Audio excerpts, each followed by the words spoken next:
We visited our grandmother in the province, deep in the heart of Sikwajar, a place known not just for its beauty, but also for the stories people whisper about in the dark.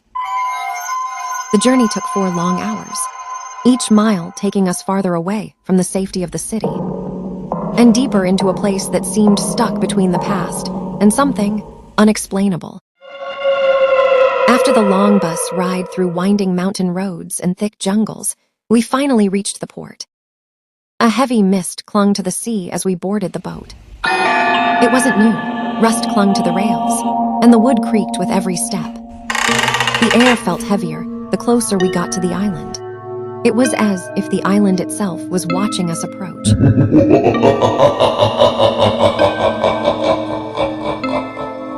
While exploring the lower deck of the boat, I noticed something odd. The hallway was dimly lit, and the light above me began to flicker violently. At first, I thought it was just a loose bulb.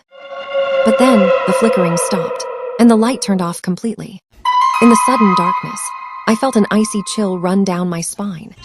The air grew thick, and I swear I heard a soft whisper echo down the hall. Something low and broken, like it was trying to speak, but had forgotten how. I turned to leave, but the hallway seemed longer than before. The walls felt closer, and then, the light flickered back on for a split second, and in that brief moment, it wasn't human. I ran without looking back, and that was only the beginning of our trip.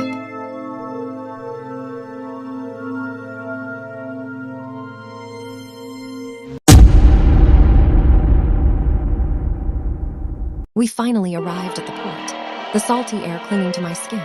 A tricycle, those quirky, rattling 3-wheelers so uniquely Filipino, pulled away its engine, sputtering into silence. "Where to?" the driver asked, lantern light flickering on his face. "Near Campolana's elementary school," I murmured, voice barely above a whisper. We drove uphill, the night swallowing the path behind us. As the tricycle rounded a bend, its headlights spotlighted a huge balit tree. Its gnarled roots writhed like serpents, and the trunk was hollowed wide enough to fit a person inside. Legends say such trees become gateways to another realm, homes to Capre, Tikbalangs, Diwatas, and dwarfs who never let travelers leave unscathed. Under that ancient canopy, the air turned cold. Whispers seemed to shimmy in the darkness among the aerial roots. Local lore insists you must say, "Tabay tabay po," when passing these sacred giants, or risk disrespecting its unseen tenants. We drew closer to the school, tricycle headlights trembling against the darkness. Then the monstrous balit emerged its roots, slithering like snakes toward us.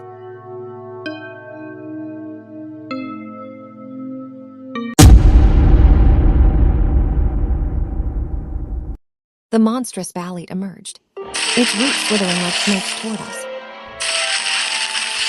Like, what the heck is happening? I climbed off. The driver didn't move. What was that? A low rumble smoke. No, it's a stench of stale tobacco, like a cigar glowing in the gloom. A giant shape shifted among the roots. I choked out, "Tabay tabay po." The rustling froze. Silence sank into my bones. The figure recoiled, and the air crackled with unseen energy. For a single breath, I expected a hand to reach out. Then nothing. No silhouette remained, only the wind-lashed leaves. We fled. The tree's hollow yawn followed us as we rounded the next bend.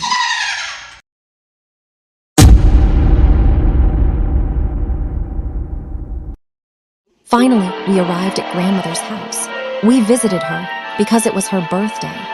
She lived deep in the province, a small, quiet village hours away from the city. We thought arriving a day early would be a nice surprise. The trip was long. The roads grew narrower the farther we went.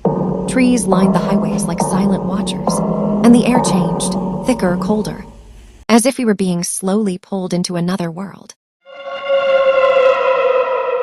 By the time we arrived, the sun had already dipped behind the hills, casting long shadows across the dirt roads. But the villagers were warm, friendly even. As soon as they saw us, they gathered outside their houses with smiles on their faces.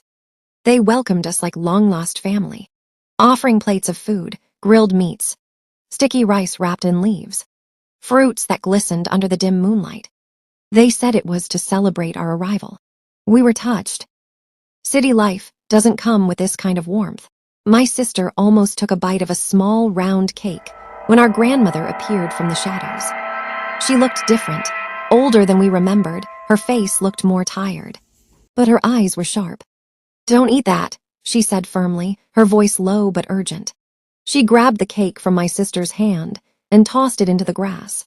"Not here, not from them." We were confused. The villagers were still smiling at us, as if they hadn't noticed, or as if they had and didn't care.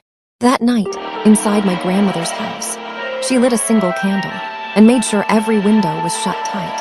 The air was heavy with silence. "There are things in this village," she said. "Old things, older than I am, older than this land. They look like us, they sound like us, but they are not human."